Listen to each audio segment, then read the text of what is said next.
Hey everybody, I'm Christopher Green. You're tuning into AMTV, Alternative Media Television. It's of course Tuesday, August 5th, 2014. I put out a breaking video yesterday titled Ebola Outbreak, Critical Questions About the Pandemic. And of course this raises a lot of fears, and important questions are being asked and some debated. And one of the most important questions is the Ebola virus airborne? Now, of course, the CDC, federal government, our government here in the United States, governments in Africa and around the world want to calm and quell fears and tell us that the virus isn't airborne. And the virus that most people associate Ebola with, the Zaire strain, is technically not airborne.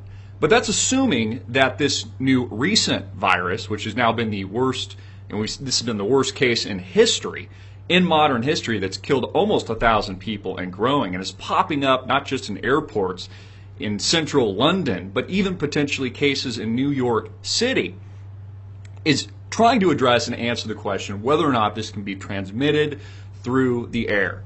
And there's a couple things I want to point out to you. First and foremost, if this is a new strain, and this is a new type of the virus, then there is an increased likelihood that this could potentially be an airborne disease, especially, as I point out in this video, if this is a engineered weapon, some type of biological warfare that has been manufactured potentially by a rogue state or government to kill off millions and millions of people.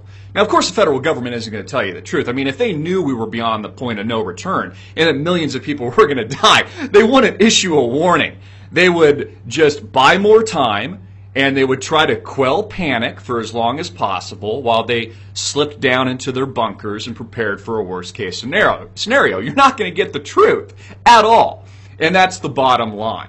And the bottom line also being is you can't trust your government. Your government isn't here to save you, nor are they here to help you. They're only here to help themselves. And I answer a question. I was going through the comments earlier, and I really appreciate all of your comments. I do read quite a bit of them, as much as I can, as I post our videos daily. And I responded to one of the comments. This is from a subscriber who says, airborne, not in the strictest clinical definition. It may spread through the air if suspended in airborne water droplets. That theory has yet to be reproduced in a second lab, so remains theoretical. It could be airborne for all they know. And I respond, I said I should have used the word potentially airborne in the closing argument of this video. Thanks for pointing this out. But I did dig up a few articles that suggest the Ebola virus, especially a new strain, could very likely be airborne. This could especially be true if the recent outbreak, again, has been engineered as a weapon of war used in biological terror. And for all we know, this could be the likely case. Now, there was a couple of reports that were dug up, also corroborated by the Drudge Report, a study done by Canadian scientists that say the transmission of infected piglets that were inoculated with the Zaire form of the disease had somehow mysteriously transferred Ebola and the virus, and they're not sure how this happened, leading us to believe that the virus is potentially airborne, even the Zaire version, not to mention a manufactured bioterror strain, could potentially be transferred through the air. And here we have the article, From Pigs to Monkeys, Ebola Goes Airborne. When news broke that Ebola virus had resurfaced in Uganda, investigators in Canada were making headlines of their own, with research indicating the deadly virus may spread between species through the air. The team, comprised of researchers from the National Center for Foreign Animal Disease, the University of Manitoba, and the Public Health Agency of Canada, observed transmission of Ebola from pigs to monkeys. Again, this remains a mystery. This was an article in 2012. They first inoculated a number of piglets with the Zaire strain of the Ebola virus. Ebola Zaire is the deadliest strain, with mortality rates of up to 90%. The piglets were then placed in a room with 4 cynomolgus macaques, a species of monkey commonly used in laboratories. The animals were separated by wire cages, so they physically separated the inner species to prevent direct contact between them. Within a few days, the inoculated piglets showed clinical signs of infection indicative of Ebola. In pigs, Ebola generally causes respiratory illness and increased temperature. 9 days after infection, all piglets appeared to have recovered from the disease. But within 8 days of exposure, 2 of the 4 monkeys showed signs of Ebola infection. 4 days later, the remaining 2 monkeys were sick also. It is possible that the first 2 monkeys infected the other 2, but transmission between non-human primates has never before been observed in a lab setting. Now, while the study provided evidence and transmission of Ebola between species is possible, researchers still cannot say for certain how that transmission actually occurred, meaning they do not know. They're not 100% sure that it's not airborne, that this cannot be spread through the air. You know, when you're traveling in an airplane, you've got the recirculated air, and I know myself, personally, I usually get sick when I travel, when I'm flying from state to state, because of the recirculated air.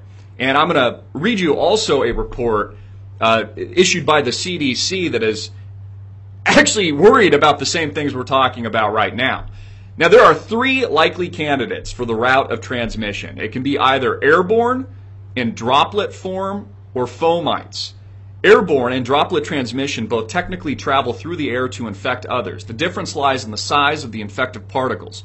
Smaller droplets persist in the air longer and are able to travel farther. These droplets are truly airborne. Larger droplets can neither travel as far nor persist for very long.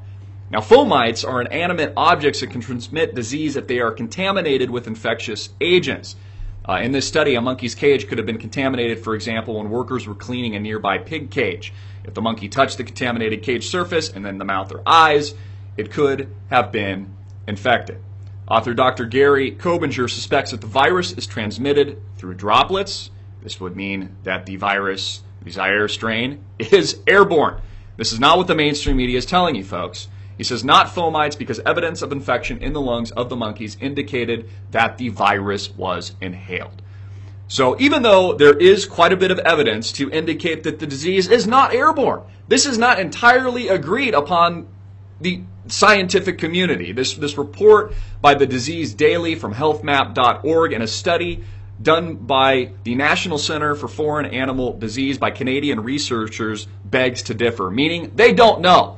I mean, for God's sakes, folks, they thought the world was flat not too long ago, and then it turned out that it wasn't. Okay, so there's so much that we don't know about this disease, especially if this is a new, virulent, violent strain. It could potentially be a biological terror event instigated by a rogue nation. It could be instigated and propelled by terrorists, for all we know. Maybe they found a weak spot in West Africa and they've engineered the disease to destabilize the global economy and kill off millions. I mean, this would be the equivalent of hitting a home run. Buy me some peanuts and Cracker Jack. So we don't know is the bottom line. This report I encourage you to read. Also, transmission of Ebola virus from pigs to non-human primates. You can read the scientific report done by these Canadian researchers. Also, a statement released by the CDC, Centers for Disease Control and Prevention, talking about the disease. Again, they want to quell a panic. Even if the government knew that millions of people were about to be slaughtered by this disease, they're not going to warn you. They're going to buy as much time as possible, and then they're going to go down into their bunkers while the rest of us get slaughtered. That's just the bottom line. You know, your government is the one warning about biological attacks day in and day out, telling us, you know, we've got to be scared of a code red at any moment. We've got to be scared of Al-Qaeda and the Durka boogeyman.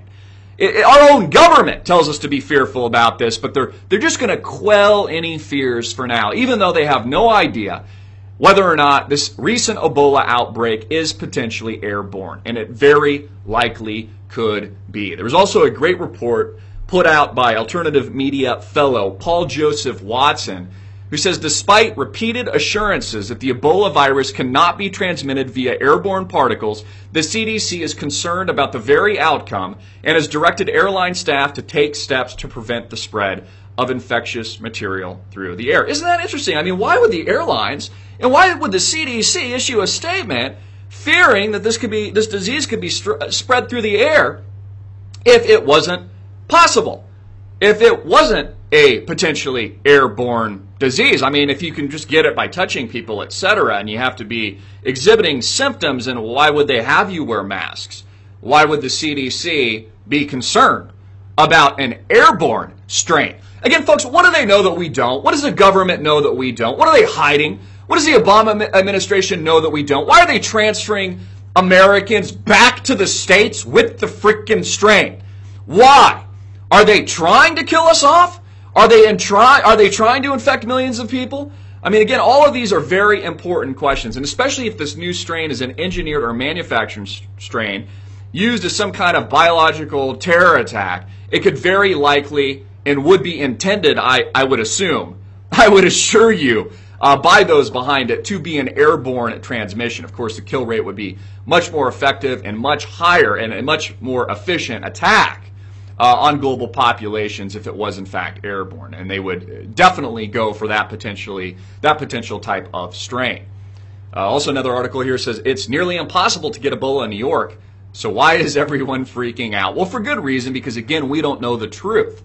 We're not getting the truth, and we need to be asking critical questions about the disease, about Ebola, why this is the worst case we've seen in recorded history, why there's almost 1,000 people dead, while this is spreading from country to country, originating in West Africa, from Liberia to Sierra Leone to potentially the Ivory Coast, and now back here to the United States. We've seen cases, potential cases in London with a older lady in her 70s collapsing and dying on the tarmac upon arrival from Sierra Leone.